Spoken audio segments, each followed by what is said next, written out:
Hi friends, మీకు ఈ video నచ్చినట్లయితే లైక్ చేయండి, సబ్స్క్రైబ్ పల్లవి అవిని ఆఫీస్ పనిచేసే పిఏని కొడుతూ ఉంటారు. అది చూసిన కమల్, ఎందుకు పల్లవి వాడిని అలా కొడుతున్నావు అని చెప్పేసి తనని గట్టిగా లాగుతూ ఉంటాడు.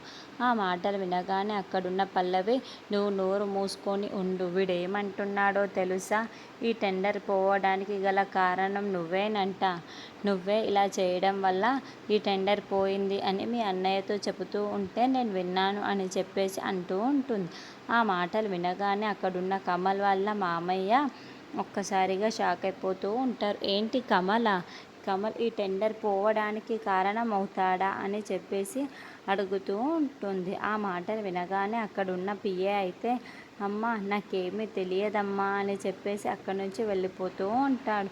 ఇంతలో అక్కడున్న పల్లవి మాత్రం, ఈ టెండర్ పోవడానికి మా ఆయన కారణం అంటారా అని చెప్పేసి ఇంట్లో తగువలాడుతూ ఉంటుంది. అలా వాళ్ళందరూ సర్దుమాయి అయిన తర్వాత అవని అయితే పల్లవి దగ్గరికి వస్తూ ఉంటుంది. ఇంతలో అక్కడున్న పల్లవి చాలా టెన్షన్ పడిపోతూ ఉంటుంది.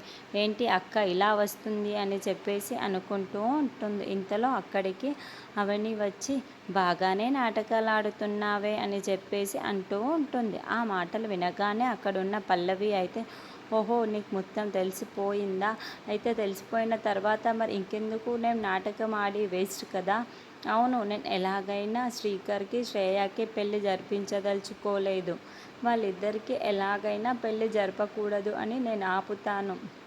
వాళ్ళు నన్ను ఎంత బాధ పెట్టారు, నన్ను ఎంత హింస పెట్టారు.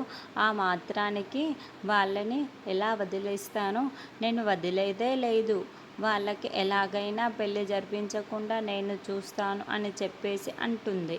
ఆ మాటలు వినగానే అక్కడున్న అవని అయితే ఒక్కసారిగా షాక్ అయిపోయి పల్లవి వైపుకు చూస్తూ ఉండిపోతుంది. ఇంతలో అక్కడున్న పల్లవి అయితే, నేను పడే బాధే వాళ్ళకి తెలియాలి కదా, వాళ్ళు కూడా బాధపడాలి అంటే వాళ్ళు కూడా ఇద్దరు పెళ్ళి జరగకూడదు.